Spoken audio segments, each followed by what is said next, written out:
Hello दोस्तों, कैसे हैं। उम्मीद है कि अच्छे होंगे आप लोग।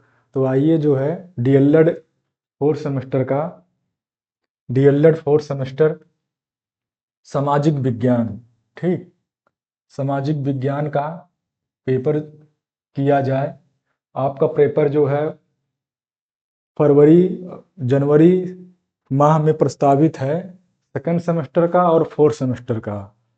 तो आइए जो है इसको ध्यान में रखते हुए सामाजिक विज्ञान में जो बहुविकल्पी क्वेश्चन है, अति लघु उत्तरी क्वेश्चन है और लघु उत्तरी क्वेश्चन है, तो 2023 का जो पेपर हुआ था, ये कंप्लीट पेपर जो है आइए आप लोग को कराया जा रहा है, ठीक ना। ये पेपर जो है आपको जो 2025 में जो आप पेपर देंगे, इसके लिए जो है बहुत निर्णायक साबित होगा और आपके लिए बहुत फायदेमंद होगा, ठीक ना। तो आइए जो है 2023 की श्रृंखला को जो पेपर हुआ था आपका, इसको आइए जो है हल किया जाए। और अभी जो है हमारे चैनल पे आपको लगातार जो है प्रीवियस ईयर की पेपर की श्रृंखला कराई जाएगी, फिर अलग अलग जो है पेपर आपका कराया जाएगा, बहुविकल्पी क्वेश्चन, लघु उत्तरी क्वेश्चन और दीर्घ उत्तरी क्वेश्चन। बाकी जो अन्य जानकारी है आप हमारे चैनल के माध्यम से द इनोवेशन एकेडमी जो है, आप यहाँ पर जो है ऐप पर जाकर जो है आपको जो अन्य जानकारी चाहिए आप यहाँ से प्राप्त कर सकते हैं, ठीक।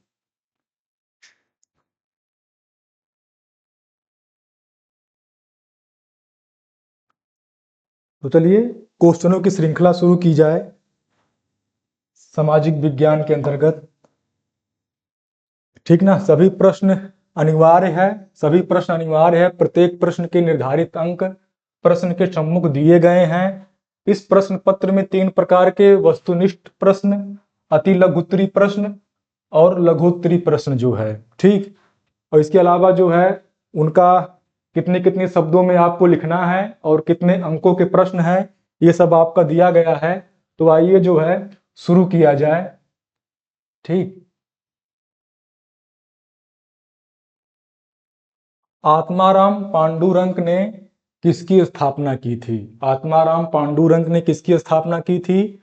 तो आत्माराम पांडुरंग ने प्रार्थना समाज की स्थापना की थी, ठीक ना। 1867 1867 में आत्माराम पांडुरंग ने प्रार्थना समाज की स्थापना की थी, ठीक ना। ये जैसे आपके राजा राम मोहन राय, ठीक ना, उसी श्रेणी के व्यक्ति थे। और प्रार्थना समाज में अगर आप देखेंगे जो है महिलाओं महिलाओं की शिक्षा, महिलाओं की शिक्षा, ठीक ना, सामाजिक सामाजिक कुरीतियों सामाजिक कुरीतियों का खंडन, सामाजिक कुरीतियों का खंडन, ठीक ना। जातिवाद, ठीक ना, जातिवाद जातिवाद का विरोध, ठीक, जातिवाद का विरोध, ये तमाम प्रसंगों की जो है यहाँ पर आलोचना की गई है, ठीक। तो कहीं न कहीं इन्होंने भी जो है महिला शिक्षा की बात की है, जाति प्रथा के विरोध की बात की है, बाल विवाह के विरोध की बात की है। तो ये तमाम रूप में इन्होंने जो है कहीं न कहीं अपना वक्तव्य जो है दिया है, ठीक। आइए जो है अगला क्वेश्चन देखा जाए। दिल्ली चलो का नारा, दिल्ली चलो का नारा जो है ये किसने दिया था? तो ये जो है सुभाष चंद्र बोस ने दिल्ली चलो का नारा दिया था। कब दिया था? तो 1943 में, ठीक ना। 1943 में इन्होंने दिल्ली चलो का नारा दिया था, 1943। और ये जो है आपका जुलाई, ठीक ना, जुलाई 5 जुलाई 5 जुलाई 1943 को सुभाष चंद्र बोस ने दिल्ली चलो का नारा दिया था। और इसमें इन्होंने आह्वान किया था, इसी में इन्होंने कहा था तुम मुझे खून दो, मैं तुम्हें जो है आज़ादी दूंगा। क्योंकि आज़ादी जो है, जो कांग्रेस के उदारवादी नेता थे, जो उनकी नीतियां थीं, उस प्रकार से आज़ादी मिलने वाली नहीं है। तो इन्होंने जो है इस नीति का समर्थन किया था। और इसी कारण जो है सुभाष चंद्र बोस का कहीं न कहीं गांधी जी के विचारों से जो है मतभेद रहता था। स्वाभाविक है, गांधी जी जो है अहिंसात्मक रूप से जो है अपनी मांग रखते थे, सत्याग्रह के रूप में अपनी मांग रखते थे। लेकिन सुभाष चंद्र बोस का अपना अलग जो है कॉन्सेप्ट था, ठीक ना। तो इन्होंने 1943 को 5 जुलाई को दिल्ली चलो का नारा दिया था, ठीक। आइए जो है स्वराज मेरा जन्म सिद्ध अधिकार है, ठीक, इसके बारे में बताइए।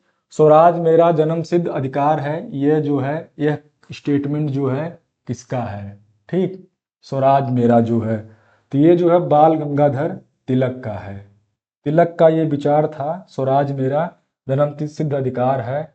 1890 में 1890 में इन्होंने जो है यह बात कही थी कि मेरा जन्म सिद्ध अधिकार है, यह अधिकार मुझसे कोई छीन नहीं सकता, जो है मेरा जन्म सिद्ध अधिकार है स्वराज, स्वतंत्रता जो है, ना कि किसी की अधीनता रहे जो है, ठीक ना। और ये देखिए जो है, चूंकि इनके बारे में आप जानते हैं, महाराष्ट्र से आने वाले एक बड़े नेता थे। और ये जो है आपने पढ़ा होगा लाल बाल पाल जो है, लाल बाल, ठीक ना, लाल बाल पाल, ये तीनों जो है जब कांग्रेस की स्थापना हुई थी 1885 में, तो शुरू में तो देखिए जो है इसको कहा गया है कि ये कांग्रेस के लोग जो है भिक्षा के रूप में, भिक्षा के रूप में जो है कहीं ना कहीं ये जो है एक तरह से जो है आप कह सकते हैं कि ये रिक्वेस्ट करते थे। जैसे आप किसी से कोई चीज प्राप्त करना हो तो रिक्वेस्ट से या याचना करने से आजादी नहीं मिलेगी।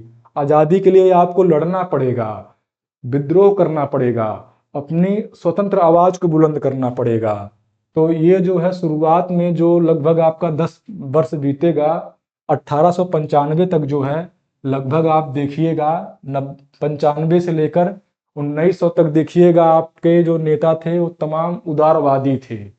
और उसके बाद ये 3 प्रमुख नेता जो है लाला, ये लाजपत राय, लाला यानी जो है लाल लाजपत राय, ये जो है बाल गंगा बाल गंगाधर तिलक, ठीक, और बिपिन चंद्रपाल, ठीक ना, बिपिन चंद्रपाल, बिपिन चंद्रपाल, ठीक ना। ये आपने पढ़ा होगा लाल बाल पाल। तो ये देखिए लाल बाल पाल में ये तीनों को कहीं ना कहीं गरमपंथी, ठीक ना, गरमपंथी, ठीक, गरमपंथी श्रेणी का नेता कहा जाता है, ठीक ना कि उदारवादी जो है, ठीक। तो ये हैं तिलक के बारे में कुछ बातें हैं। आइए जो है अगला क्वेश्चन देखा जाए। 1850 से पूर्व होलकर राज्य की राजधानी थी। 1850 से पूर्व होलकर राज्य की राजधानी क्या थी? इंदौर थी, ठीक ना। और उस समय जो है यशवंत, ठीक, यशवंत राव, यशवंत राव होलकर, राव होलकर जो है उस समय के पेशवा थे या नवाब कह सकते हैं। तो 1950 से पूर्व जो है होलकर राज्य की राजधानी इंदौर थी। कहाँ पर? आपका यह जो है मध्य प्रदेश, ठीक, यह है आपका मध्य प्रदेश है। आइए जो है आपका अगला क्वेश्चन देखा जाए। टाटा नगर के नाम से प्रसिद्ध है, तो टाटा नगर के नाम से आपका प्रसिद्ध है जमशेदपुर, ठीक ना। ये आपके जमशेद जी है ना, जमशेद, जमशेद जी नसर, नसरवान जी, नसरवान जी टाटा, ठीक ना। ये उनके पुत्र, ये जो है नसरवान जी टाटा के पुत्र थे जमशेद जी, ठीक ना। तो ये जो है इन्हीं के नाम पर जो है तत्कालीन गवर्नर जो है आपके 1919 में चेम्सफोर्ड, ठीक ना, ये जो है चेम्सफोर्ड, चेम्सफोर्ड 1919 में तत्कालीन गवर्नर चेम्सफोर्ड यानी तत्कालीन वायसराय, क्योंकि तब जो है वायसराय कहा जाता था। तो तत्कालीन वायसराय चेम्सफोर्ड द्वारा जो है यह टाटा नगर जो है टाटा नगर के नाम से प्रसिद्ध था। कौन सा शहर? जमशेदपुर। और टाटा नगर जो नाम पड़ा था, ये इसके पहले एक प्राचीन नाम जो है काली माटी, ठीक ना, काली माटी मिलता है। यानी ये झारखंड में जो वह क्षेत्र है जहाँ की मिट्टी काली है, ठीक ना, काली मिट्टी है, ठीक। काली मिट्टी जानते हैं कपास की प्रधानता होती है। तो काली माटी का नाम जो है जमसे बाद में इसका नाम रख दिया गया टाटा नगर।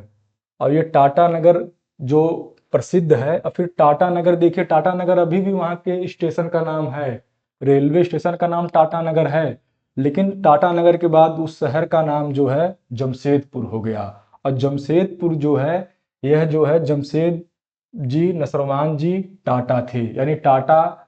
और जो टाटा संस है उसके संस्थापक जो है, आज जो टाटा दिखता है ना, टाटा का कितना बड़ा नाम है, टाटा है, अंबानी है, बिरला है।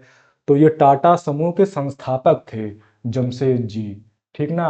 और आज देखिए जो है उसको पूर्व का, ठीक, पूर्व का औद्योगिक नगर,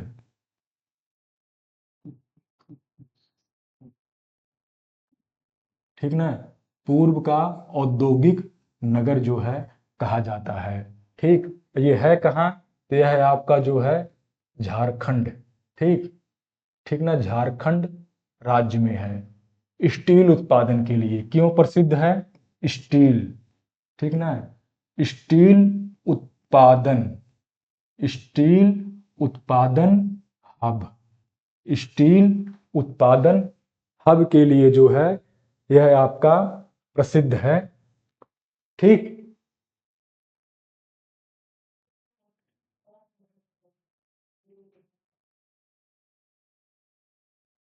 समझ में आया आप लोग को? तो ये देखिए कुछ बातें हैं।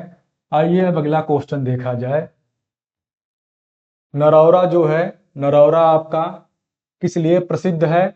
तो नरौरा आपका परमाणु विद्युत केंद्र के रूप में यह आपका प्रसिद्ध है। यह है कहाँ? यह आपका उत्तर प्रदेश में है, ठीक। यह आपका उत्तर प्रदेश में है। उत्तर प्रदेश में कहाँ है? बुलंदशहर, ठीक। ये बुलंदशहर डिस्ट्रिक्ट में उत्तर प्रदेश में आपका नरौरा है, परमाणु विद्युत केंद्र जो है, ठीक। आइए जो है आपका अगला सवाल देखा जाए। भृगु मंदिर किस जिले में स्थित है? भृगु मंदिर किस जिले में स्थित है? तो भृगु मंदिर जो है आपका बलिया में है, ठीक ना। महर्षि भृगु, ठीक ना, उनकी उनकी जो है उनकी याद में बनवाया गया जो है मंदिर है बलिया में, ठीक। आइए अगला क्वेश्चन देखा जाए। देवा शरीफ किस जिले में है? तो यह जो है सैयद सालार बाराबंकी में, ठीक ना, सैयद सालार का, ठीक, सैयद सालार, सैयद सालार का मेला, ठीक ना, मेला लगता है। कब लगता है? यह जो है अक्टूबर से नवंबर माह, अक्टूबर से नवंबर माह में यह मेला लगता है। देवा शरीफ का मेला जो है बाराबंकी, बाराबंकी में है यह सैयद सालार मेला जो है। वारिस वारिस अली शाह, वारिस अली शाह, ठीक ना, देखिए वारिस, ठीक, वारिस अली शाह, वारिस अली शाह की दरगाह, वारिस अली शाह की दरगाह, ठीक।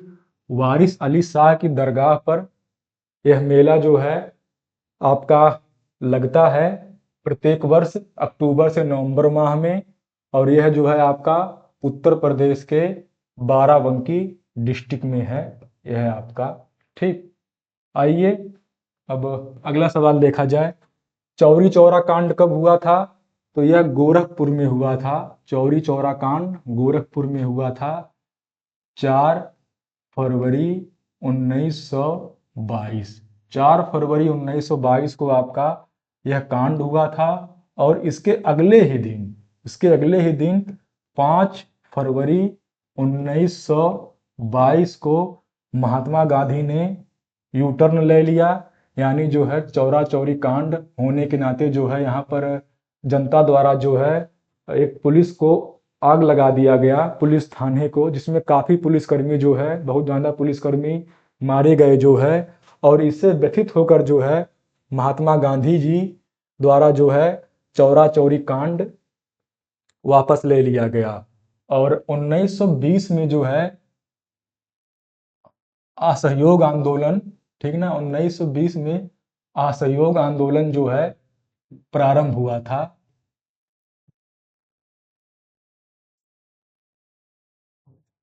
असहयोग आंदोलन, ठीक, असहयोग आंदोलन जो है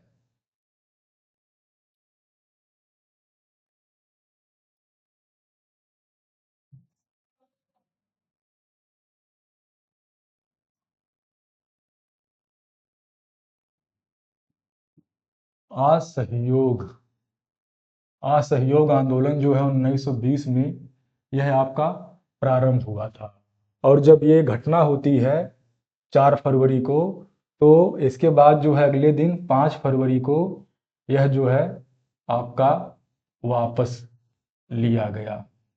ठीक, महात्मा गांधी द्वारा 1922 को चौरा चौरी कांड गोरखपुर में हुआ था। तब महात्मा गांधी द्वारा जो है व्यथित होकर इसे वापस लिया गया। ठीक, तो आप लोग जो है कमेंट करिएगा, और आपको ये वीडियो जो है कैसा लगा, इसके बारे में अपना सुझाव जरूर दीजिएगा, ठीक ना। बाकी आइए अगला सवाल देखा जाए। भारतीय राष्ट्रीय कांग्रेस का प्रथम अध्यक्ष कौन था? तो सुरेंद्र नाथ बनर्जी, ये WC बनर्जी, व्योमेश चंद्र बनर्जी, ठीक ना। यह जो है राष्ट्रीय कांग्रेस के प्रथम अध्यक्ष थे। और 1885 में कांग्रेस की स्थापना की गई थी। और इसके लिए अंग्रेज अधिकारी, ठीक ना, अंग्रेज अधिकारी A.O. ह्यूम, ठीक, A.O. Hume, A.O. ह्यूम, ठीक ना, इनके प्रयासों से जो है कांग्रेस की स्थापना की गई। ठीक, और ये जो है उसके पहले सचिव रहे हैं, ठीक ना। तो कहीं ना कहीं कांग्रेस की जो स्थापना है, भारतीय राष्ट्रीय कांग्रेस जो है, यह अंग्रेजों की देन थी, ठीक ना। उनके सुझाव पर जो है कांग्रेस की स्थापना की गई। और तब जो है एक पहली बार जो है जितने भी नेता थे एक एक मंच पर आए हैं। जब कांग्रेस की स्थापना हुई तो उनको एक प्लेटफॉर्म मिला है, और सभी नेता जो है एक मंच पे आए हैं। और शुरुआत में देखेंगे तो यह जो है अंग्रेजों के अनुसार ही यह जो है अपनी योजनाएं बनाती थी। लेकिन बाद में जब तिलक और लाला लाजपत राय, अभी हमने आपको बताया था इसके पहले जो है, जब उनकी एंट्री होती है और बाद में फिर राजनीतिक परिस्थितियां बहुत बदलती हैं, तब देखिए जो है फिर यह जो है उनका प्रबल रूप से जो है अंग्रेजों का विरोध किया जाता है, ठीक ना। तो और लॉर्ड डफरिन जो है उस समय गवर्नर जनरल थे। लॉर्ड डफरिन जो है उस समय गवर्नर जनरल थे जब यह जो है कांग्रेस की स्थापना हुई है। ठीक, तो WC बनर्जी। आइए अगला क्वेश्चन देखा जाए। फॉरवर्ड ब्लॉक का गठन किसने किया था? तो फॉरवर्ड ब्लॉक का गठन जो है 1939 में सुभाष चंद्र बोस ने, ठीक, 1939 में सुभाष चंद्र बोस जी द्वारा जो है फॉरवर्ड ब्लॉक का गठन किया गया था। आइए अगला सवाल देखा जाए। उत्तर प्रदेश में कितने मंडलों में विभाजित किया गया है? तो उत्तर प्रदेश के 75 जिलों को, ठीक ना, 75 जिलों को आपका, ठीक, जिलों को 18 मंडलों में विभाजित किया गया है। आइए जो है अगला क्वेश्चन देखा जाए। भारत में हरित क्रांति का जनक किसे कहा जाता है? भारत में हरित क्रांति का जनक जो है किसे कहा जाता है? तो हरित क्रांति का जनक डॉक्टर एम एस स्वामीनाथन को हरित क्रांति का जनक कहा जाता है। ठीक। और हरित क्रांति पहली बार कब आई थी? तो हरित क्रांति जो है पहली बार 1966 को इसकी शुरुआत की गई थी। ठीक ना। आप लोग भी कमेंट करके बताइए, बताते रहिए जो है। उस समय यहाँ पर प्रधानमंत्री जो है पीएम कौन थे? तो पीएम जो है भारत के बहादुर लाल बहादुर शास्त्री। ठीक। लाल बहादुर शास्त्री जो है यहाँ पर प्रधानमंत्री थे और इन्हीं के प्रयासों से यह जो है प्रथम, ठीक ना, प्रथम हरित क्रांति, प्रथम हरित क्रांति, ठीक ना, हरित क्रांति की शुरुआत की गई। और यह जो है यह इस डॉक्टर स्वामीनाथन के नेतृत्व में जो है काम किया गया। और इसमें देखिएगा जो भारत जो है आत्मनिर्भर नहीं था गेहूं और चावल के पैदावार में, इसके बाद यह क्रांति आने के बाद आत्मनिर्भर छोड़िए, हमारी स्थिति इतनी मजबूत हो गई कि हम जो है पैदावार इतना ज़्यादा करने लगे कि उसको निर्यात करने लगे जो है अन्य देशों में। और इसमें क्या है, इसमें देखिए हरित क्रांति में यह जो है मिट्टी की, ठीक ना, मिट्टी की गुणवत्ता, रासायनिक रासायनिक उर्वरकों का प्रयोग, रासायनिक उर्वरकों का प्रयोग, ठीक ना, और जो है और ये कई प्रकार के परिवर्तन जो है यहाँ पर देखा गया जो है हरित क्रांति आने से। ठीक। और आपका विश्व स्तर पे कहा जाए, ठीक, विश्व स्तर पे, विश्व स्तर पर हरित क्रांति का जनक, हरित क्रांति का जनक Norman Borlaug, Norman Norman Borlaug. ये कहाँ के थे? तो यह जो है मेक्सिको के निवासी थे, मेक्सिको के निवासी थे। और बाद में इन्होंने जो है, बाद में इन्होंने यूएसए यूएस की नागरिकता ले ली थी और फिर इन्होंने जो है इस पर काम किया। तो विश्व स्तर पर हरित क्रांति का जनक जो है नॉर्मन बोरलॉग को कहा जाता है और इनको जो है शांति का नोबेल भी मिला है। ठीक ना, शांति का नोबेल, क्योंकि कृषि में नोबेल तो दिया नहीं जाता है, तो यह जो है इनको दिया गया है। और इसी से प्रेरित होकर जो है 1966 में स्वामीनाथन के प्रयासों द्वारा जो है हरित क्रांति की शुरुआत की गई। और तब हमारे पे देखिए जगह उत्तर भारत में उत्तर प्रदेश, पंजाब, झारखंड, मध्य प्रदेश, पश्चिम बंगाल में देखिएगा व्यापक परिवर्तन होता है गेहूं उत्पादन में, चावल उत्पादन में। और आज देखिए जो है भारत जो है चाइना के बाद गेहूं उत्पादन में और चावल उत्पादन में हम दोनों में दूसरे स्थान पर हैं। जबकि हमारा देश जो है दुनिया का 7वां बड़ा देश है, लेकिन फिर भी हम गेहूं उत्पादन में और चावल में दोनों में हम चाइना के बाद दूसरे उत्पादन में हैं। ये संभव कहाँ से हो पाया? ये संभव जो है हरित क्रांति के प्रयासों से संभव हो पाया जो है। ठीक ना। तो इसमें जो है इस प्रकार जो है परिवर्तन किया गया। ठीक। और ये तमाम परिवर्तनों के माध्यम से हमको एक व्यापक सफलता मिली। ठीक ना।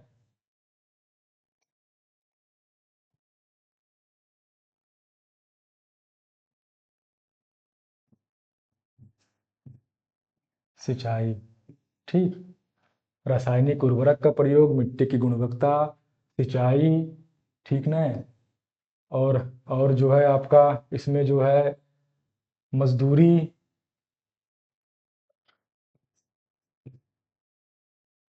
ठीक, और इसके अतिरिक्त जो है आपका लागत, ये तमाम प्रयासों से। आइए जो है आपका अगला सवाल देखा जाए। यूरेनियम उत्तर प्रदेश के किस जिले में पाया जाता है? यूरेनियम उत्तर प्रदेश के ललितपुर में यूरेनियम पाया जाता है। ठीक, आइए आपका अगला सवाल देखा जाए। बुक्सा जनजाति उत्तर प्रदेश के किस जनपद में निवास करती है? तो बुक्सा जनजाति आपका बिजनौर में निवास करती है। ठीक ना, बिजनौर। बिजनौर जो है, अभी आपका एक क्वेश्चन आया था, किसी एग्जाम में आया था, रेलवे के ग्रुप डी के एग्जाम में आया था कि जब गंगा प्रवेश करती है उत्तर प्रदेश में, गंगा प्रवेश प्रवेश करती है तो पहला जिला कौन सा पड़ता है? ठीक, तो यह जो है बिजनौर ही पड़ता है। जब गंगा उत्तर प्रदेश में प्रवेश करती है तो पहला जिला कौन पड़ता है? तो आपका बिजनौर पड़ता है। ठीक ना, और जब यमुना प्रवेश करती है तब कौन सा पड़ता है? तब आपका सहारनपुर पड़ता है, पहला जिला जो है। तो बुक्सा जनजाति आपका कहाँ पर है? यह आपका बिजनौर में है। यह आपका पश्चिमी उत्तर प्रदेश के अंतर्गत आता है। ठीक, आइए हम आपका 1857 की क्रांति जो है आपका शुरू हो गया है। लघु उत्तरी क्वेश्चन, क्रांति की शुरुआत कहाँ हुई थी? क्रांति की शुरुआत 1857 की क्रांति की शुरुआत कहाँ हुई थी? तो 1857 की क्रांति की शुरुआत 10 मई 1857 को कहाँ हुई थी? मेरठ में हुई थी। तो ये 10 मई में शुरुआत हुई थी। ठीक ना, और इसकी ये आग लगाने वाला काम कहाँ से शुरू हुआ था? तो बैरकपुर, पश्चिम बंगाल में। ठीक, और वह आग जो है मेरठ तक आती है। यह क्रांति बंगाल, देखिए यहाँ दिया, बंगाल प्रेसिडेंसी के सिपाहियों ने ब्रिटिश अधिकारियों के खिलाफ शुरू की थी। तो ये बंगाल जो आपका यहाँ पर बता रहा है ना, ये बंगाल वही है आपका, ये आपका बैरकपुर छावनी। ठीक ना, बैरकपुर छावनी जो है। ठीक, इस क्रांति की शुरुआत में मंगल पांडे ने की थी। मंगल पांडे ने भारतीय सैनिकों को अंग्रेजों के खिलाफ आवाज उठाने का ऐलान किया। मंगल पांडे को 8 अप्रैल 1857 को फांसी दे दी गई। तो हालांकि देखिए आपका ये 25 शब्दों में लिखना है, तो अगर आप केवल इतना ही लिख देंगे फिर भी आपका काम हो जाएगा, केवल पहली लाइन जो है। तो ये तो हमने आपको समझाने के लिए कि जितना अधिक से अधिक आपको याद रहेगा उतना बेहतर आप जो है लिखेंगे और आंसर देंगे जो है। ठीक, तो 1857 की क्रांति के बारे में ये कुछ प्रमुख बातें हैं। शुरुआत है बैरकपुर छावनी, और यह जो है पहली बार औपचारिक शुरुआत, औपचारिक शुरुआत ये क्या है? औपचारिक शुरुआत। ठीक, समझ में आया आप लोग को? आइए हम अगला क्वेश्चन देखा जाए। वेदों की ओर लौटो का नारा किसने दिया था? तो वेदों की ओर लौटो का नारा जो है स्वामी दयानंद सरस्वती ने दिया था। 7 अप्रैल 1875 1875 को बॉम्बे यानी वर्तमान मुंबई में आर्य समाज की स्थापना हुई थी।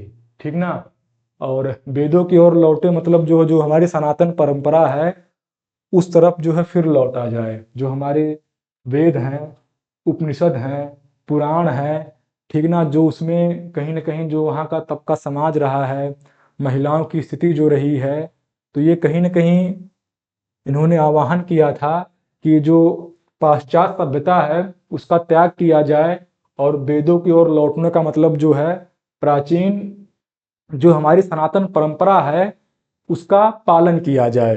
ठीक, आइए जो है आपका अगला क्वेश्चन देखा जाए। जलियांवाला बाग हत्याकांड कब और कहां हुआ था? जलियांवाला बाग हत्याकांड अमृतसर के स्वर्ण मंदिर के पास एक छोटा सा बगीचा है जहां 13 अप्रैल 1919 को brigadier general Reginald Edward Jenner के एडवर्ड डायर के नेतृत्व में अंग्रेजी फौज ने गोलियां चला के निहत्थे शांत बूढ़ों, महिलाओं और बच्चों सहित सैकड़ों लोगों को मार डाला था और हजारों लोगों को घायल कर दिया था। ठीक ना। तो जलियांवाला बाग कांड जो है 13 अप्रैल को 1919 को आपका हुआ था। ठीक, ये आपको ज्ञात रहे। और जनरल डायर की हत्या जो है किसने की थी, तो आपने पढ़ा होगा सरदार उधम सिंह। ठीक, सरदार उधम सिंह ने। हालांकि सुनने में आता है कि जिस जनरल डायर की उन्होंने हत्या की थी उसका अलग नाम वहां पर मिलता है, माइकल ओ डायर। अगर आप पढ़ेंगे तो माइकल माइकल ओ डायर ये नाम मिलता है। अब कुछ किताबों में तो इस प्रकार बताया गया है, फिलहाल कितना सही है तो ये देखिए आपका जलियांवाला बाग हत्याकांड के बारे में है।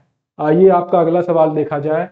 महात्मा गांधी ने असहयोग आंदोलन किस वर्ष, देखिए अभी जो आप बहुविकल्पी क्वेश्चन पढ़ रहे थे चौरा चौरी कांड के बारे में, तो वहां हमने आपको बताया था। ठीक ना।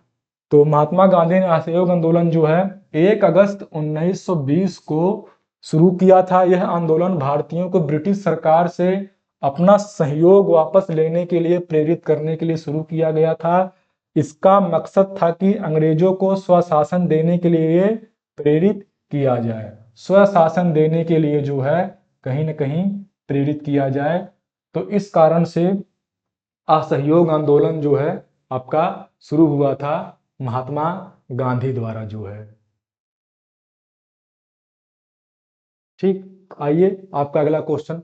भारत छोड़ो आंदोलन का आरंभ कहाँ हुआ था, तो भारत छोड़ो आंदोलन का आरंभ जो है 8 अगस्त 1942 को मुंबई, ठीक, मुंबई के ग्वालिया टैंक मैदान में हुई थी। देखिएगा आप, देखिए भारत में महात्मा गांधी के 1915 15 नहीं, 15 में तो ये अफ्रीका से आए थे, 17 में चंपारण हो गया, 1918 खेड़ा विद्रोह जो अहमदाबाद मिल मजदूरों के लिए किया गया था, 1920 असहयोग आंदोलन, ठीक ना, जिसमें भी आपने पढ़ा है कि अंग्रेजों से सहयोग वापस लेने के लिए किया गया था, 1930 सविनय अवज्ञा आंदोलन यानी नमक कानून को तोड़ा गया था, ठीक ना, और जो है 1942 ये आपका भारत छोड़ो आंदोलन, ये गांधी जी द्वारा जो है प्रमुख सत्याग्रह हैं, ठीक ना। तो इनमें से ये जो है सबसे प्रमुख जो है गांधी जी द्वारा जो है किए गए आंदोलन है, ठीक ना। और इसी में देखिए जो है एक स्टेटमेंट गांधी का है, डू एंड डाई, करो और मरो, ठीक ना। ये पूछा जाता है करो या मरो, ये नारा गांधी जी ने किस सत्याग्रह में दिया था, तो 1942 में गांधी जी ने यह सत्याग्रह में नारा दिया था, डू एंड डाई, करो या मरो। जबकि आप सोच सकते हैं कि इतने बड़े अहिंसा की पुजारी और ऐसी बात क्यों कह सकते हैं कि करो या मरो, ठीक ना। अब परिस्थितियां इतनी प्रतिकूल हो गई थी कि इनको कहना पड़ा जो है कि अब तो किसी भी प्रकार से केवल आजादी ही लेना है। आइए जो है उत्तर प्रदेश में लोकसभा व राज्यसभा में कितनी सीटें हैं, आइए इसके बारे में आप लोग उत्तर नहीं दे रहे हैं, आप लोग भी अपने तरफ से उत्तर दीजिए, ठीक। और बहुत आसान सवाल है, इसमें कुछ दम थोड़ी ना है, ठीक ना। वैसे भी आप जान ही रहे हैं सामान्य अध्ययन में किसी का बैग तो लगता नहीं है, मैथ थोड़ी ना है। तो उत्तर प्रदेश में लोकसभा व राज्यसभा की सीटें, उत्तर प्रदेश लोकसभा व राज्यसभा की सीटें, पहले आप जानिए जो है भारत में लोकसभा की, ठीक ना, लोकसभा और राज्यसभा, काउंसिल ऑफ स्टेट और हाउस ऑफ पीपल, ठीक ना। लोकसभा यानी हाउस ऑफ पीपल और राज्यसभा काउंसिल ऑफ स्टेट, ठीक। तो टोटल जो है 545 सीटें हैं पूरे भारत की, और यहाँ पर जो है 245 सीटें हैं। और संविधान में जो कहा गया है कि संविधान में अधिकतम सीटें की जो व्याख्या की गई है, क्योंकि 5 सीटें जो है रिक्त रखी गई हैं पीओके, पाक ऑक्युपाइड कश्मीर, तो यहाँ पर कहा गया है कि 552 अधिकतम सीटें हो सकती हैं, और राज्यसभा में 250 अधिकतम सीटें हैं। और ये क्या है आपका, ये जो है आपका, ये आपका वर्तमान सीटें हैं। ठीक, यह जो है वर्तमान, ठीक, वर्तमान सीटें हैं। और संविधान में इतनी सीटें जो है आपका हो सकती हैं। ठीक, और इसके अतिरिक्त जो है अब उत्तर प्रदेश में सीटों की बात हो रही है। तो उत्तर प्रदेश में जो सीटें हैं वह जनसंख्या के आधार पे होती हैं, और सबसे बड़ा जनसंख्या उत्तर प्रदेश में ही है। तो यहाँ पर जो है 80 सीटें हैं, और 31 सीटें जो है राज्यसभा की हैं। ठीक, 31 सीटें जो है राज्यसभा की हैं। और लोकसभा और राज्यसभा की व्याख्या, तो अनुच्छेद 80 और 79, अनुच्छेद 80 में लोकसभा है, शायद ये उल्टा तो नहीं हो गया है, देखिए शायद नहीं नहीं सही है, 79 में राज्यसभा है और 80 में लोकसभा है। ठीक, ये अनुच्छेद में बात की गई है सीटों के बारे में, ठीक ना। तो कुल सीटें जो है, जबकि 84 सीटें जो है यहाँ पर देखिएगा, लोकसभा में 84 सीटें जो है यहाँ पर, ये सीटें जो है आपका एससी के लिए रिजर्व है, और 47 सीटें एसटी के लिए रिजर्व रखी गई हैं। 47 सीटें जो है एसटी के लिए रिजर्व रखी गई हैं। ठीक, और आपको ये भी जानकारी होना चाहिए कि 245 सीटें जो है, जो पूरे भारत में जो है 28 राज्य प्लस 2 आपका केंद्र शासित प्रदेश, यानी दिल्ली और पुदुचेरी, ये यानी 30 लगभग विधानसभाएं हो रही हैं। 30 विधानसभा, 30 विधानसभा के जो विधायक होते हैं, यह जो है चुनकर भेजते हैं 245 सांसदों को। भेजते ये कितना है, भेजते तो ये केवल 233, 233, तो 233 प्लस 12 आपका 245।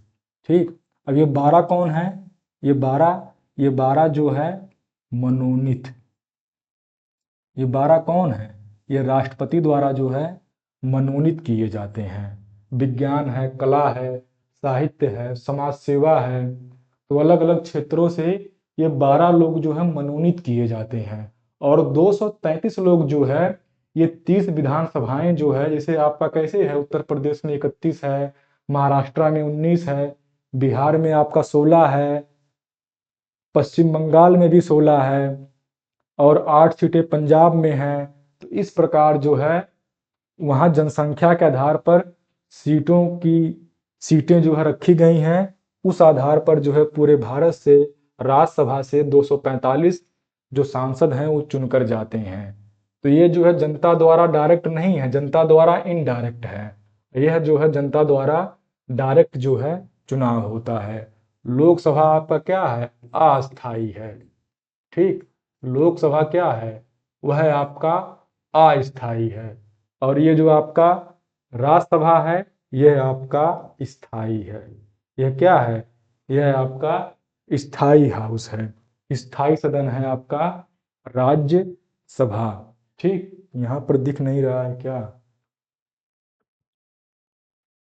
तो ठीक है, फिर आइए जो है अब अगला सवाल देखा जाए। ठीक ना, चिपको आंदोलन किस क्षेत्र में महत्वपूर्ण योगदान रहा। तो चिपको आंदोलन ने हिमालयी क्षेत्रों में वनों के संरक्षण और पारिस्थितिक संतुलन को बनाए रखने में महत्वपूर्ण योगदान दिया।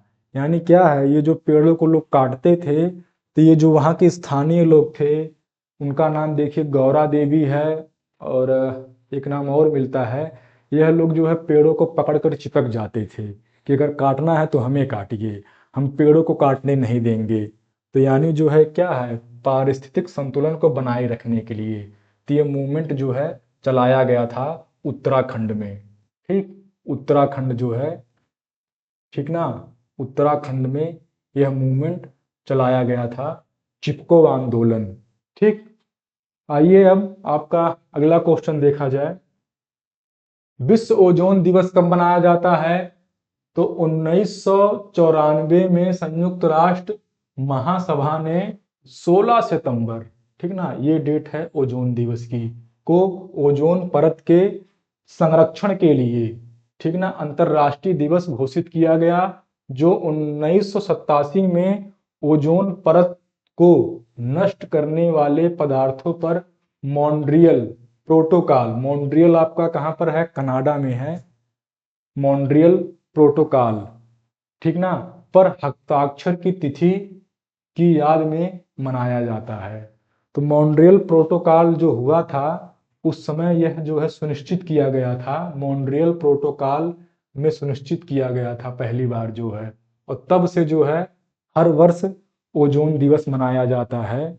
ठीक, देखिए जो है हम पूरा आपको विस्तार से यहाँ पर बता रहे हैं, लेकिन आपको बस केवल इतना ही लिखना है, आपको केवल अपना जवाब जो है केवल इतना ही देना है।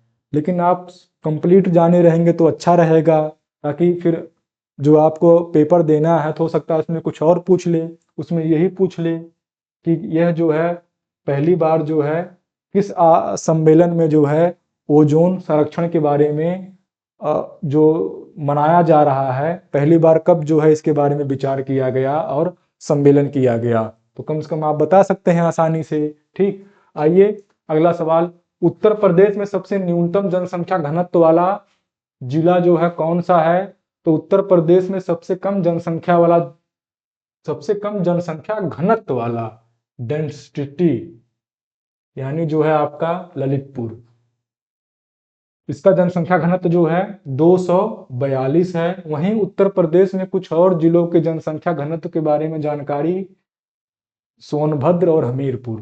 ठीक, तो ये देखिए यहाँ पर, अच्छा आपसे अगर पूछ ले सवाल कि उत्तर प्रदेश का कितना है, तो उत्तर प्रदेश का 829 व्यक्ति प्रति वर्ग किलोमीटर है जनसंख्या घनत्व जो है, ठीक ना। उत्तर प्रदेश पहला स्थान है, उत्तर प्रदेश जनसंख्या में। उत्तर प्रदेश के बाद फिर आपका महाराष्ट्र है, महाराष्ट्र के बाद फिर आपका बिहार है, ठीक, बिहार के बाद पश्चिम बंगाल है, ठीक ना, बिहार के बाद आपका पश्चिम बंगाल, पश्चिम बंगाल, इस प्रकार ये जो है क्रम है जनसंख्या के आधार पर। तो उत्तर प्रदेश का 829 व्यक्ति प्रति वर्ग किलोमीटर है। अगर आपका सवाल पूछ ले तो सबसे अधिक जनसंख्या कहाँ पर है, तो प्रयागराज, ठीक, सबसे अधिक जनसंख्या प्रयागराज, प्रयागराज के बाद दूसरा जो है आपका गाजियाबाद, गाजियाबाद, तीसरा आपका मुरादा, मुरादाबाद, और फिर जो है आपका चौथा कौन सा है, चौथा आपका आजमगढ़, ठीक, आजमगढ़। ये देखिए जनसंख्या के आधार पे है, ये प्रदेश का क्रम है, ये यूपी में जिलों का क्रम है। अगर आपसे पूछ ले साक्षरता के आधार पर, तो आपका गौतम बुद्ध नगर है, ठीक, गौतम बुद्ध नगर साक्षरता में, दूसरे में आपका गौतम बुद्ध नगर है।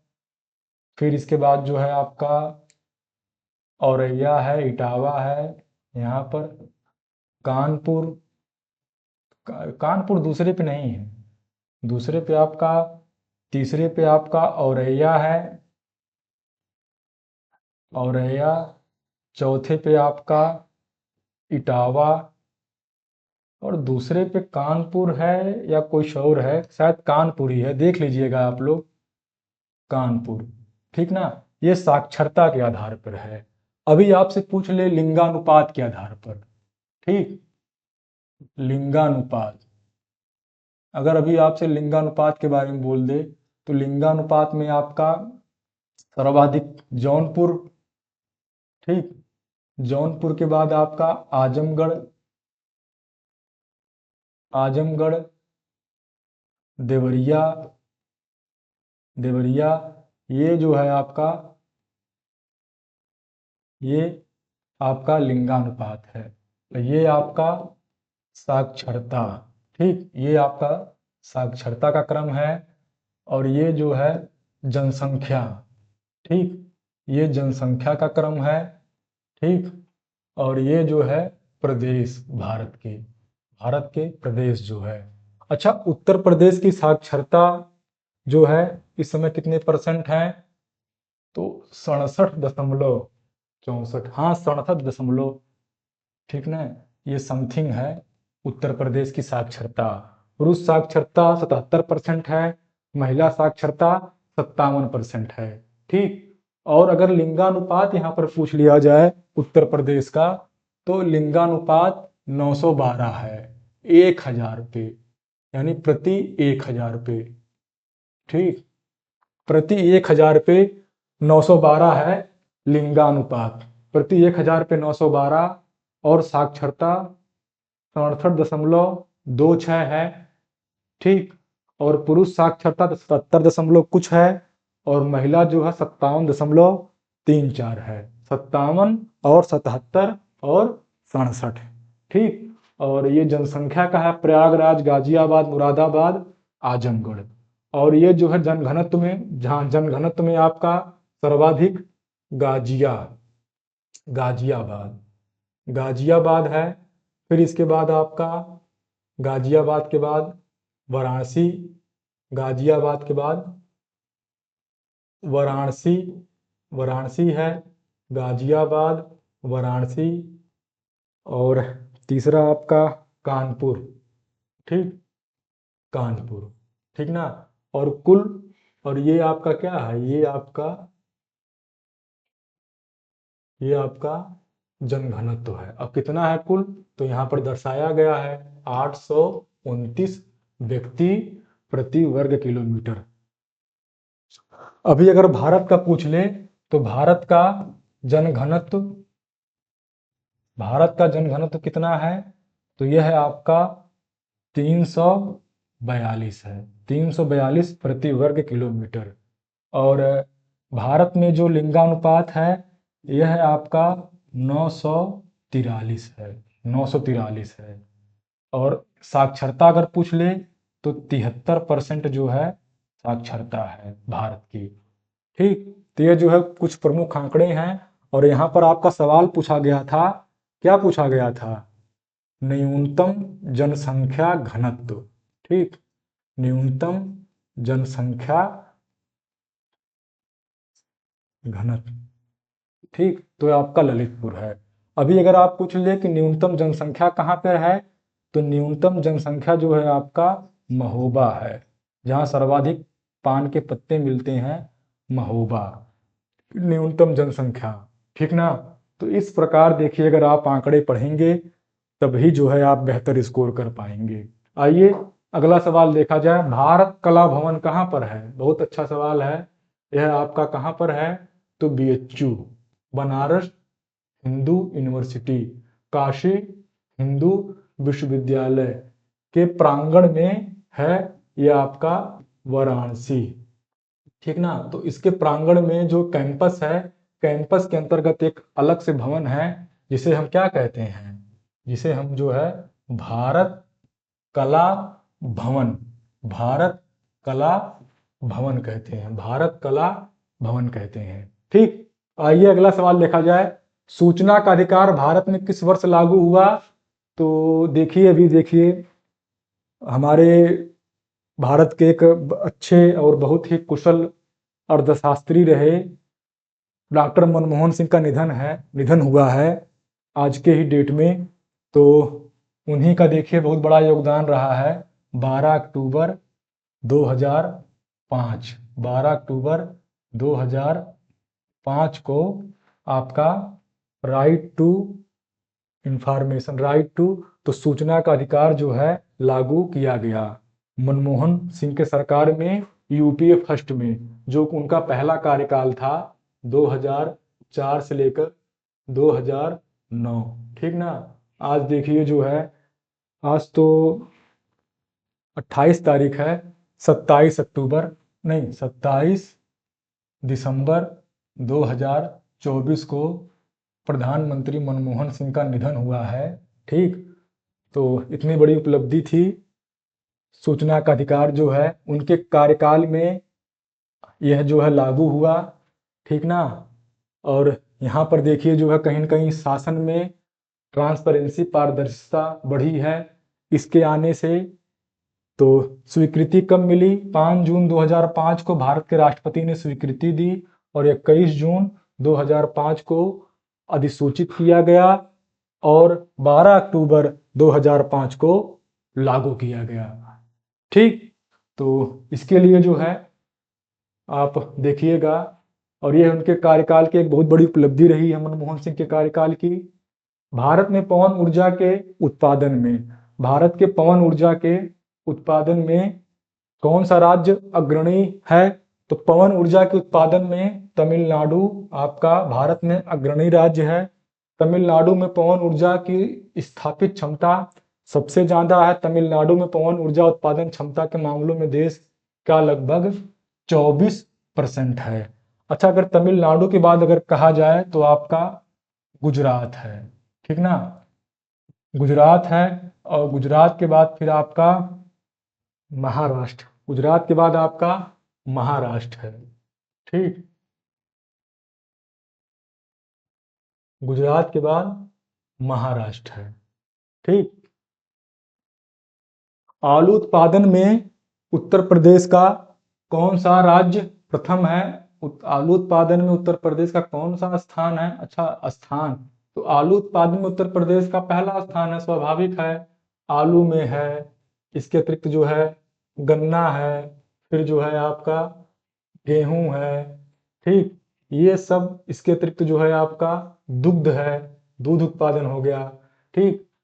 ये सब्जियां, सब्जियां, सब्जियों में शायद इस समय पश्चिम, नहीं, अभी पश्चिम बंगाल के बाद फिर यूपी हो गया है।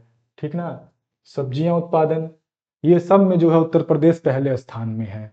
उत्तर प्रदेश में कुल आलू उत्पादन का 35% केवल अकेले उत्तर प्रदेश में है। यहाँ करीब जो है 6.1 लाख हेक्टेयर जमीन पर आलू बोया जाता है। उत्तर प्रदेश की मिट्टी और जलवायु आलू की खेती के लिए उपयुक्त है, स्वाभाविक है, तभी तो यहाँ ज्यादा पैदावार हो रहा है। ठीक। आइए अगला सवाल। रामकृष्ण मिशन की स्थापना किसने की है? तो रामकृष्ण एक पंजीकृत संस्था है जो मनुष्यों में ईश्वर की सेवा की भावना से मानवतावाद की सेवा में लगी हुई है। इसकी स्थापना श्री रामकृष्ण के मुख्य शिष्य स्वामी विवेकानंद 1863 से 1902 में की थी। अच्छा, ये तो विवेकानंद इतना समय तक ये जीवित थे, लगभग आपका 35 वर्ष जो है। ठीक ना। स्थापना किसने की थी? तो स्थापना जो है स्वामी विवेकानंद ने की थी। ठीक ना। कब की थी? तो 1897 में की थी। ठीक। ये देखिए आपका जो आपका मूल सवाल है। ठीक ना। आइए हम अगला सवाल देखा जाए। ठीक। आपका अगला सवाल जो है लघुत्तरी है, जिसको आपको 75 शब्दों में देना है। ठीक ना। वहां तो देखिए हमने कुछ ज्यादा वहां पर ऐड कर दिया था, लेकिन आप अपने अनुसार 1 या 1.5 लाइन में, 2 लाइन में वहां जवाब देना है। हाँ, इसको थोड़ा सा आप 4 से 5 लाइन में इसका जवाब दीजिएगा। तो असहयोग आंदोलन जो है, तो महात्मा गांधी के नेतृत्व में भारतीय राष्ट्रीय कांग्रेस ने 1 अगस्त 1920 को असहयोग आंदोलन की शुरुआत की थी। इसका मकसद भारत में ब्रिटिश शासन को खत्म करना और भारत को आजाद करना था। इस आंदोलन में लोगों से अंग्रेजी सरकार से जुड़े सभी ऐच्छिक संबंधों को तोड़ने को कहा गया। इस आंदोलन में लोगों ने सरकार की ओर से मिलने वाली उपाधियां लौटा दी और शिक्षक, वकील, सिविल और सैन्य सेवाओं जैसे पदों से इस्तीफा दे दिया। इस आंदोलन में लोगों ने अंग्रेजों का कर नहीं चुकाया। ठीक। ये तमाम जो है यहाँ पर परिवर्तन मिलता है असहयोग आंदोलन में। ठीक ना। पंचशील से आप क्या जानते हैं? इसके प्रमुख देखिए, पंचशील के जो संस्थापक मेंबर रहे हैं उसमें नेहरू जी मिस्र के राष्ट्रपति थे उस समय तत्कालीन जो है। तो आइए जो है पंचशील के बारे में देखा जाए तो पंचशील एक महत्वपूर्ण नीति सिद्धांत है जिसे भारत के पहले प्रधानमंत्री पंडित जवाहरलाल नेहरू और चीन के चीन के प्रधानमंत्री झोउ एनलाई द्वारा 1954 में प्रस्तुत किया गया था। ठीक ना। अब उसका कॉन्सेप्ट क्या था, किस उद्देश्य से किया गया था, ठीक ना। तो आपसी सम्मान और प्रभुसत्ता की समानता, इसका मतलब है कि दोनों देशों को एक दूसरे की सीमाओं और संप्रभुता का सम्मान करना चाहिए। किसी भी देश को दूसरे देश के आंतरिक मामलों में हस्तक्षेप नहीं करना चाहिए, समझ रहे हैं ना। लेकिन देखिए चीन क्या कर रहा है, कभी अरुणाचल प्रदेश को अपना बता रहा है, कभी सिक्किम भूटान जो गलवान घाटी है, कभी जो है अक्साई चीन लद्दाख और कश्मीर जो है। तो चीन कहाँ कर रहा है, ये यहाँ पर देखिए क्या कहा गया है, संप्रभुता, सीमा और संप्रभुता, सोविरेंटी। लेकिन देखिए चीन इसका पालन कहाँ कर रहा है, ठीक। और बाकी देखिए जो है 1962 चीन ने आक्रमण किया ही था और इसी आक्रमण में जो है नेहरू जी का देहांत भी हुआ है, जो हिंदी चीनी भाई भाई का नारा दिया करते थे। तो पंचशील का सम्मान चीन कहाँ कर रहा है, लेकिन ये पंचशील जो है इसी उद्देश्य से लाया गया था, ठीक। अलग बात है कि चीन नहीं कर रहा है। इसके अतिरिक्त जो है समान न्यायपूर्ण लाभ के लिए शांतिपूर्ण सह अस्तित्व, यह सिद्धांत यह कहता है कि दोनों देशों को एक दूसरे के खिलाफ किसी भी प्रकार की हिंसा या युद्ध का सहारा नहीं लेना चाहिए। इसके बजाय उन्होंने आपसी समझ और सहयोग से अपने विवादों का समाधान करना चाहिए, ठीक। और देखिए तीसरा पॉइंट आपका क्या है, तीसरा पॉइंट क्या कह रहा है, समान रूप से न्यायपूर्ण और सम्मानजनक संबंधों का निर्माण, देशों के संबंधों को समानता और पारस्परिक लाभ पर आधारित होना चाहिए। यह किसी एक पक्ष के हितों को बढ़ावा देने की बजाय दोनों पक्षों के लिए लाभकारी होना चाहिए। तो ये प्रमुख सिद्धांत जो है पंचशील में निहित हैं और भारत तो इसका पालन कर ही रहा है, ठीक। तो ये जो है तो इसके बारे में आप जानिएगा, झाऊ एन लाई, ठीक ना, झाऊ एन लाई और पंडित जवाहरलाल नेहरू, ठीक ना। और ये समझौता 1954 में किया गया था, ठीक। वनों से हमें क्या क्या लाभ है, तो वनों से हमें क्या क्या लाभ है, वन से हमें ऑक्सीजन मिलती है और वायुमंडल में कार्बन डाइऑक्साइड का अनुपात नियंत्रित रहता है, ठीक ना। वनों से पृथ्वी के तापमान को नियंत्रित करने में भी मदद मिलती है। स्वाभाविक, अब की बार आपने देखा होगा हीट वेव, मई में क्या हाल था, हाँ लग रहा था कि पूरा एकदम, अगर आप रोड पे रोटियां सेकने वाली स्थितियां हो गई थी, ठीक ना।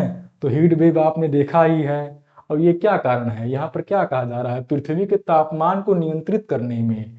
और जब वन नहीं रहेंगे तो तापमान कहाँ से नियंत्रित रहेगा, ठीक। वनों से ध्वनि प्रदूषण सहित कुछ तरह के प्रदूषकों को कम करने में मदद मिलती है, ठीक। जल, वनों से शुद्ध जल मिलता है। वनों की जड़ें मिट्टी को अपनी जगह पर रखती हैं जिससे बाढ़ के दौरान मिट्टी की क्षति कम होती है, यानी कटाव कम होता है, कटाव जो है कम होता है।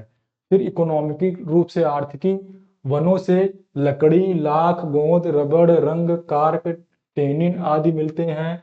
वनों से ईंधन के लिए लकड़ी और अन्य उत्पाद भी मिलते हैं। वनों से पेपर उद्योग के लिए कच्चा माल भी मिलता है, ठीक। यह जो है प्रमुख लाभ है। फिर आहार जो है, वनों से पौष्टिक भोजन मिलता है, वनों से कई प्रकार के फल खूब मिलते हैं। रोजगार देखिए जो है, वनों से रोजगार मिलता है, वन उद्योगों में लकड़हारे, आरा मशीन, गाड़ीवान, कारीगर और अन्य लोगों का के लिए पशुधन के रूप में, ठीक। पशुओं का भरण पोषण जो है, तो लोगों को हरे पेड़ नहीं काटना चाहिए, सूखे पेड़ आप काटिए और फिर जो लोग पेड़ काट रहे हैं वो लगा कितना रहे हैं? केवल कट ही रहा है, नगरों का विकास हो रहा है। अभी आज के 5 साल पहले जाइए, फिर उसके उसके 5 साल पहले जाइए, देखिए तब से 10 से 15 साल में कितना व्यापक परिवर्तन हुआ है। स्वाभाविक है। तो यही देखिए है, ये सब कुछ हमने अपनी सुविधाओं के चक्कर में क्या हाल कर दिया है। मौसम से आप क्या समझते हैं? आइए जो है, मौसम किसी भी स्थान पर वायुमंडल की दिन प्रतिदिन की स्थिति को कहते हैं। इसमें जो है तापमान, आर्द्रता, हवा की गति, वर्षा, बादल, धूप, तूफान और जैसाफी जैसी चीजें शामिल हैं। मौसम पर्यावरणीय गतिविधियों को द्योतक है। यह कई दिनों तक की छोटी अवधि को परिभाषित करता है। मौसम प्राकृतिक घटना का एक हिस्सा है जो वायुमंडल को संतुलित बनाए रखता है। तो मौसम का संक्षेप में कहा जाए तो मौसम उस दशा को कहा जाता है, यानी ऋतुओं के आधार पर, पवनों के आधार पर ऋतुओं का बदलना, उसी को हम मौसम कहते हैं। यानी मौसम क्या है? परिवर्तनशील है। एक गाना आपने सुना है ना कि मौसम की तरह तुम बदल तो ना जाओगे। ठीक, देखिए वहां पर ये नहीं कहा गया है कि जलवायु की तरह बदल तो ना जाओगे, ठीक ना, वहां मौसम कहा गया है। तो जलवायु क्या है? वह किसी भी जगह पर जो है दीर्घकालीन समय तक रहने वाली जो परिस्थितियां हैं उसको हम जलवायु कहते हैं, ठीक ना। लेकिन मौसम क्या है? परिवर्तनशील है, ये कभी बदल सकता है, ठीक ना। तो इसीलिए देखिए मौसम की तरह कहा गया है, ठीक। तो इसका संक्षेप में कहा जाए तो ऋतुओं के आधार पर पवनों की दिशा को बदलने को मौसम कहते हैं, ठीक ना। आइए जो है मौसम से जुड़ी कुछ अन्य बातें। मौसम कभी भी स्थिर नहीं रहता है बल्कि निरंतर बदलता रहता है। मौसम सूर्य के विकिरण के प्रभाव से समय समय पर बदलता रहता है, ठीक ना। अलग अलग स्थानों पर अलग अलग मौसम होते हैं।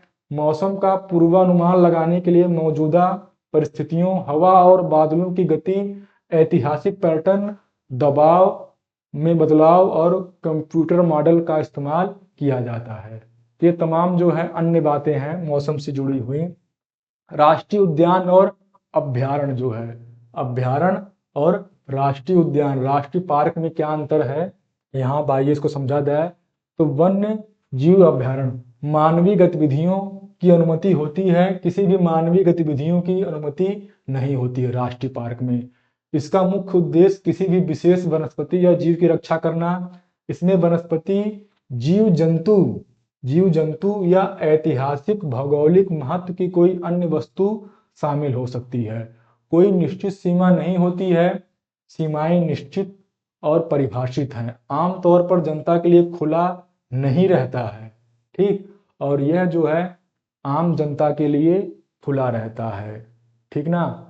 तो वन्य जीव अभ्यारण्य और राष्ट्रीय उद्यान जो है, ठीक ना, ये देखिए अंतर जो है आपको समझ में आया कि नहीं, ठीक। तो ये अलग अलग जो है। आइए अगला क्वेश्चन देखा जाए।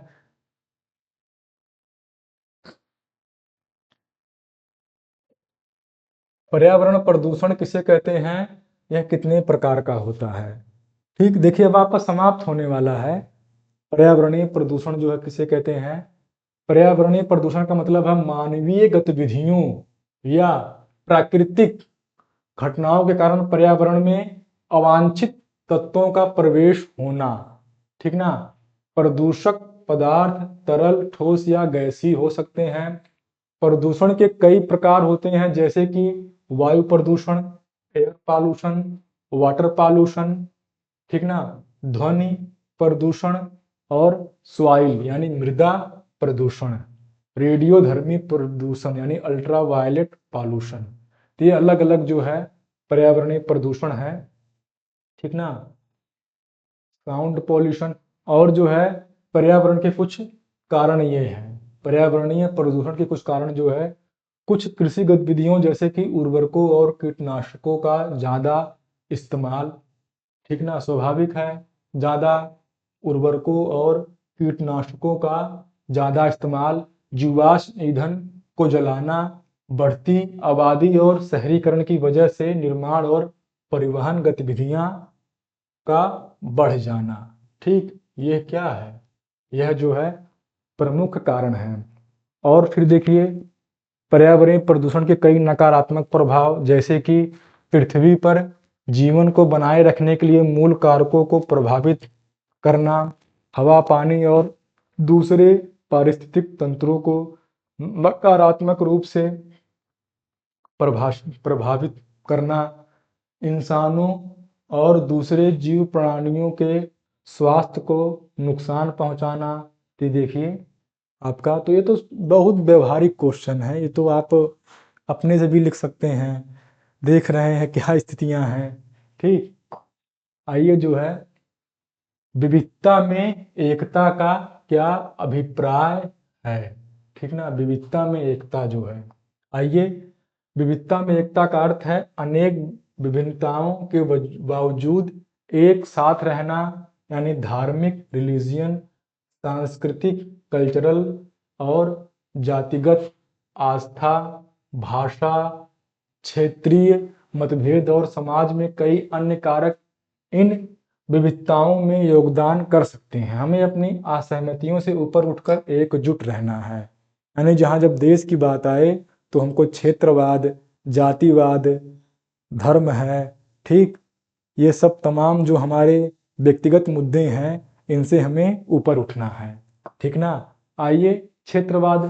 क्षेत्रवाद एक ऐसी अवधारणा है, ठीक ना, एक ऐसी अवधारणा है जो राजनीतिक, सांस्कृतिक, आर्थिक और वैचारिक रूप से क्षेत्र विशेष के हितों को सर्वोपरि मानता है।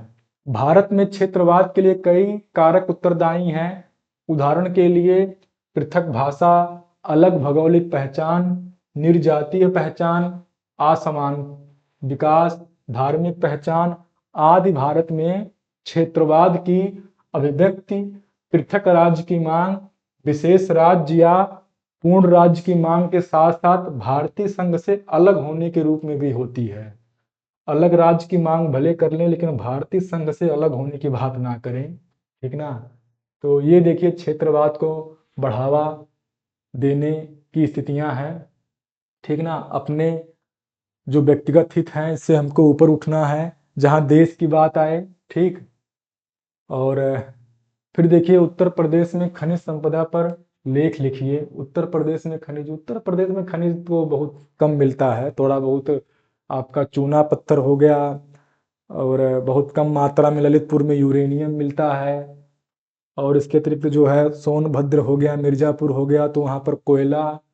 बाकी खनिज यहाँ पर कहाँ है? खनिज तो आपका राजस्थान है, एमपी है, झारखंड है, छत्तीसगढ़ है, उड़ीसा है, कर्नाटक है। ठीक ना, फिर भी उत्तर प्रदेश के विंध्याचल पर्वत श्रृंखला में खनिज संसाधनों की एक बड़ी मात्रा मौजूद है। उत्तर प्रदेश में तांबा, मैग्नीसाइट, चूना पत्थर और जिप्सम जैसे कई संसाधन मौजूद हैं। उत्तर प्रदेश देश के एडालूसाइट और प्रसार संसाधनों का प्रमुख भंडार है।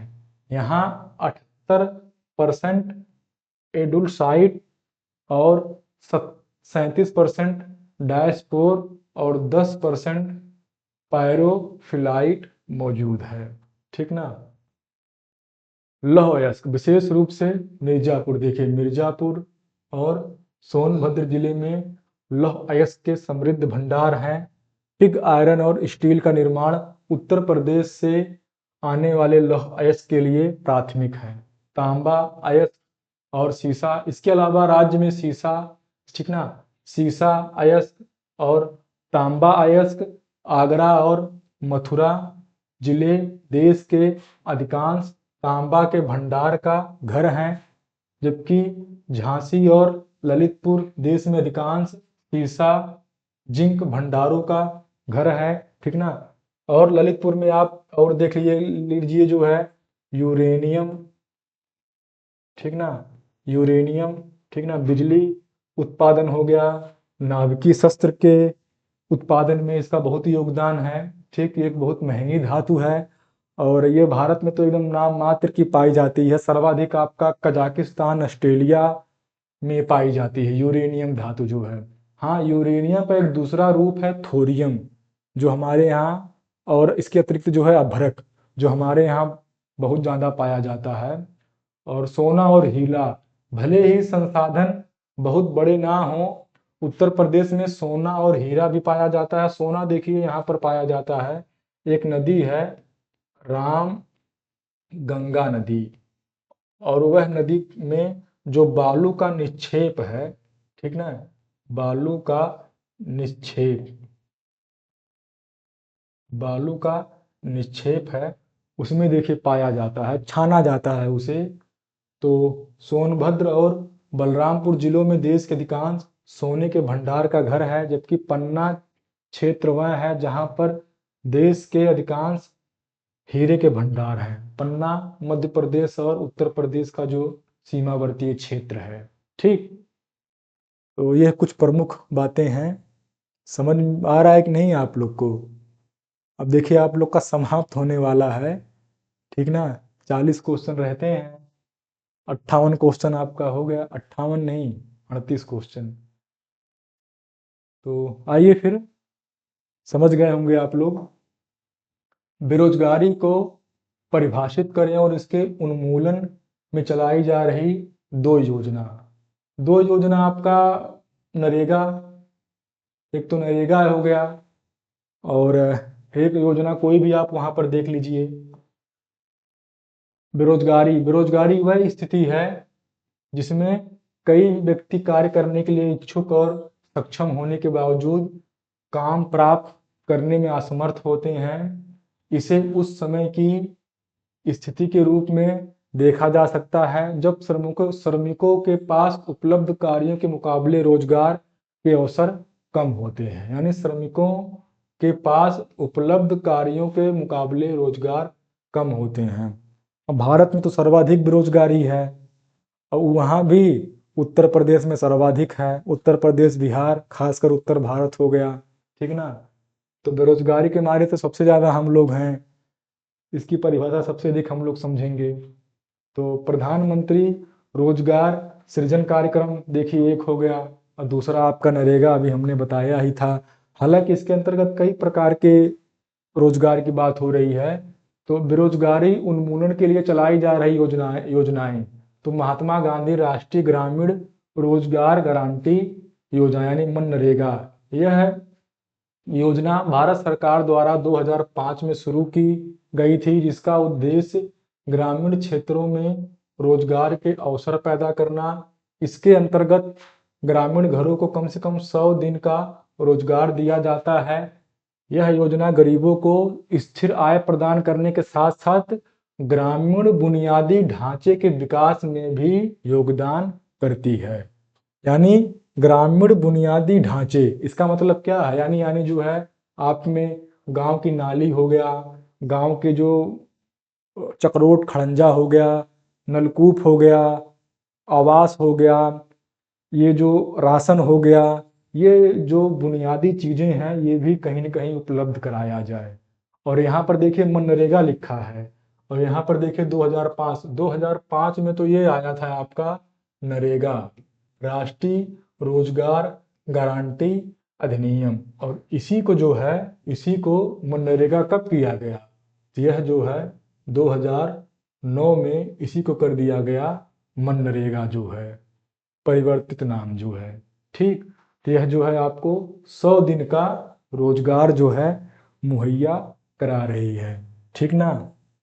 तो ये तो आपका पहली योजना हो गया, और दूसरी जो है प्रधानमंत्री रोजगार सृजन कार्यक्रम, PMEGP, ठीक ना। इसके अंतर्गत देखिए जो आपका है ना एमएसएमई यानी सूक्ष्म मध्यम उद्योग, लघु सूक्ष्म मध्यम उद्योग, तो यह योजना 2008 में शुरू की गई थी।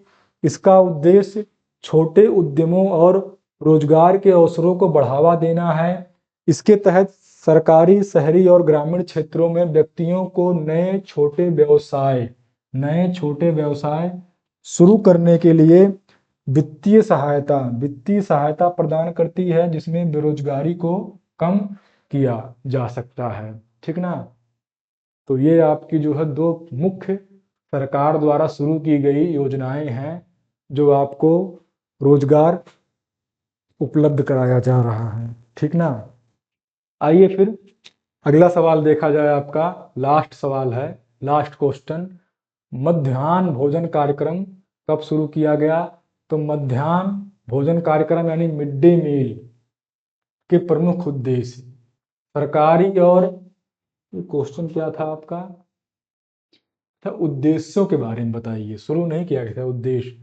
तो सरकारी और सरकारी सहायता प्राप्त स्कूलों में पढ़ाने वाले बच्चों को कुपोषण से मुक्त रखना, बच्चों की उपस्थिति और पोषण की स्थिति के बारे में बेहतर बनाना, पढ़ाई छोड़ने वाले बच्चों की संख्या कम करना, वंचित पृष्ठभूमि के बच्चों को नियमित रूप से स्कूल जाने के लिए प्रोत्साहित करना, अलग अलग वर्गों और जातियों के बच्चों को एक साथ खाना खाने में समानता की भावना विकसित करना, जाति पात के भेदभाव को दूर करना, गर्मी की छुट्टियों के दौरान सूखा प्रभावित क्षेत्रों में प्राथमिक स्तर के बच्चों को पोषण संबंधी सहायता।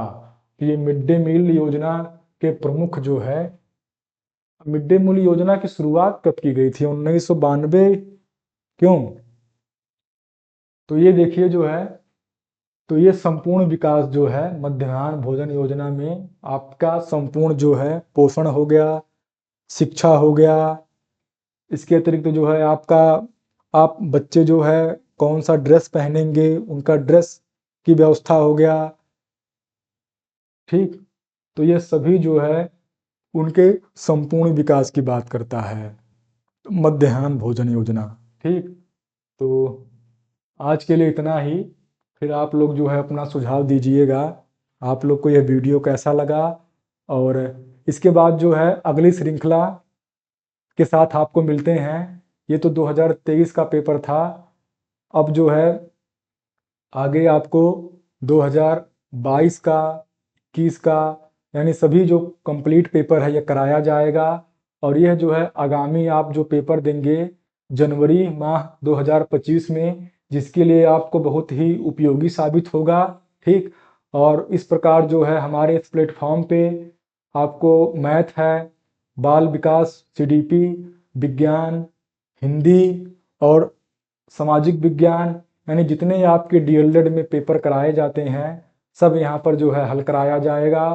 और अगर आपको इससे अधिक अगर आपको सहयोग चाहिए तो आप हमारे ऐप पर आइए, वहाँ पर जो है आपको और वहाँ से विस्तार से पढ़ाया गया है और चीज़ों को बताया गया है।